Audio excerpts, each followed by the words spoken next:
passe au suivant. Print hello world si x est égal à y. Pour dire x égale à y, on met en Java égal.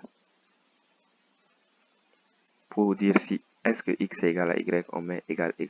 Pour assigner, pour dire x égale à 5, x égale à 10, x égale à y, ça assigne une variable à une autre. Et pour vérifier si les deux sont égaux, on met égal ici. 2 fois égal. On envoie, ça marche. Il dit afficher yes, afficher ça si x est égal à y et no si autre chose. Si on va dire if x égal comme on l'avait vu précédemment, et on peut mettre else ici, if else. C'est dit si cette condition n'est pas vérifiée, alors faire ce qui est en bas. Ici on voit c'est 50-50, donc ça va afficher ça. Cette condition x est vraiment égal à y. Mais si c'était 40-50, on allait voir que x ne serait pas égal à y. Donc on allait afficher ça, non. C'est les prémices de Java ici. On essaie d'apprendre la syntaxe, comment écrire les choses. Et après, avec toute cette syntaxe, on pourra construire ce qu'on veut. Là, on est en train d'apprendre la syntaxe d'abord. Quelques mots. Ceci, c'est vraiment bien pour apprendre la syntaxe.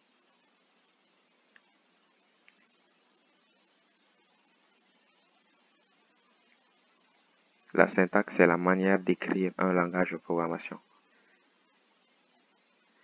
Ici, on dit print 1 si x égale à y et print 2 si x est plus grand que y, print 3 dans un autre cas. Ici, ils veulent qu'on enchaîne les if, else. On regarde si x égale à y. C'est ce qu'ils ont dit. Si x égale à y, afficher 1. Oui. Sinon, si x est plus grand que y. Ici, pour mettre cette condition, on met else if. Sinon, si x est supérieur à y, après appel 2, fait ce qu'il y a ici, affiche 2. Sinon, else, on met ça. Quand on met else, vous voyez ici qu'on ne met pas de condition, mais seulement else fait ça. Si ça, ou si, ça veut dire else. Sinon, si ça, sinon, fait ça, le dernier. Donc, il va vérifier la première condition. Ensuite, il va vérifier la deuxième condition si la première n'est pas remplie. Et dernièrement, il va faire ce qu'il y a ici parce que c'est un else. Il n'y a plus d'autres conditions. Ici, c'est égal, donc ça va afficher 1. On va vérifier. Je récapitule. Si x égale à y, on fait ça. Sinon, si x supérieur à y, on fait ça. Sinon, on fait ça dernièrement. Et ça marche comme sur les roulettes. On continue.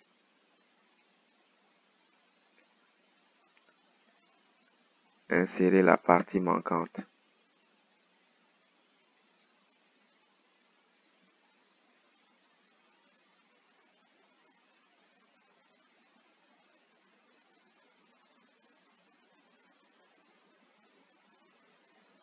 String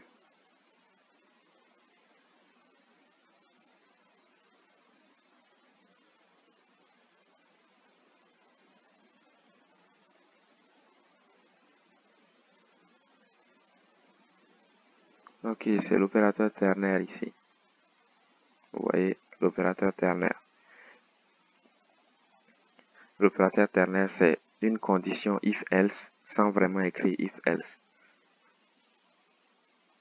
Ici, on veut dire ce truc-là, string, result, c'est égal à ça. Et string result. String result, c'est égal à quelque chose. Et cette chose sera déterminée par ce qu'il y a ici. On va dire string result, c'est égal à quelque chose. Et on vient, si time inférieur à 18, alors c'est égal à good day. Mais si time est supérieur à 18, c'est égal à good evening. Vous voyez bien ici. Si time inférieur à 18, c'est égal à good day. Si time supérieur à 18, c'est égal à good evening. Ce n'est que ça. C'est ici. Si ça est vrai, ça donne ça. Else, ça donne ça. Ça, c'est considéré comme if et comme else. On appelle ça l'opérateur ternaire. Les gens l'utilisent beaucoup pour alléger le code. Et ici, on peut assigner une variable directement. Au lieu de mettre string égale à rien, ensuite if ça, on l'assigne à lui. Alors, je vais vous montrer. Au lieu de faire ça, au lieu de d'écrire un truc long comme ça, if quelque chose, else autre chose, on peut mettre directement tout sur les mêmes lignes. Mais bien sûr, ici, on assigne une valeur à quelque chose. On assigne une variable, une valeur à une variable. On met string result égale à ça. Ici, point d'interrogation. Note 2 points. Ça, et on affiche. Tout est beau. Continue. Insérer la partie manquante.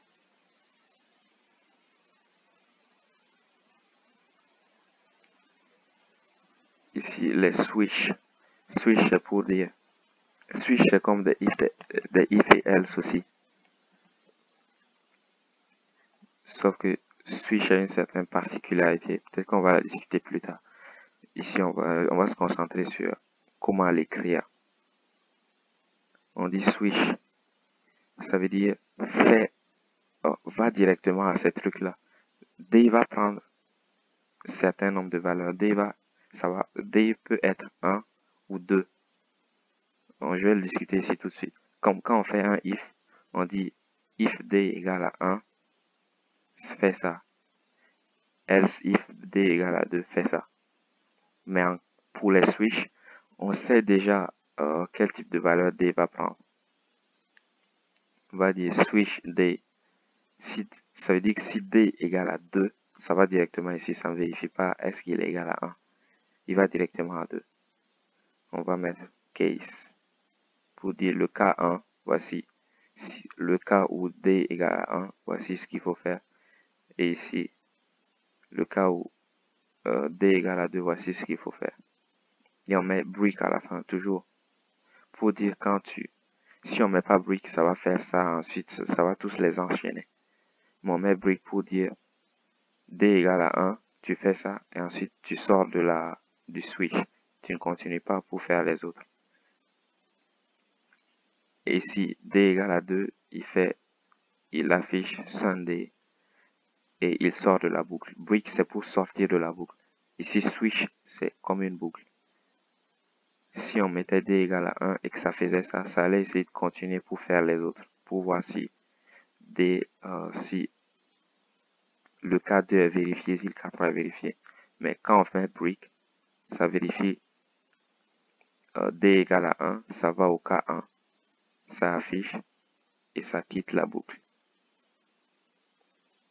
C'est en ça que c'est différent. Si c'est un if, ça allait commencer au premier et regarder s'ils sont tous vrais. Mais ici, comme c'est un switch, ça va directement au cas qu'on a désigné. 2, donc ça va directement au cas 2 ici et ça affiche Sunday et ça sort de la boucle. C'est vraiment très efficace lorsqu'on veut vérifier plein de choses et que c'est des nombres entiers. Ça peut servir dans d'autres cas, on va peut-être le voir quand on va commencer à coder. Mais switch est très utile. C'est comme un if-else.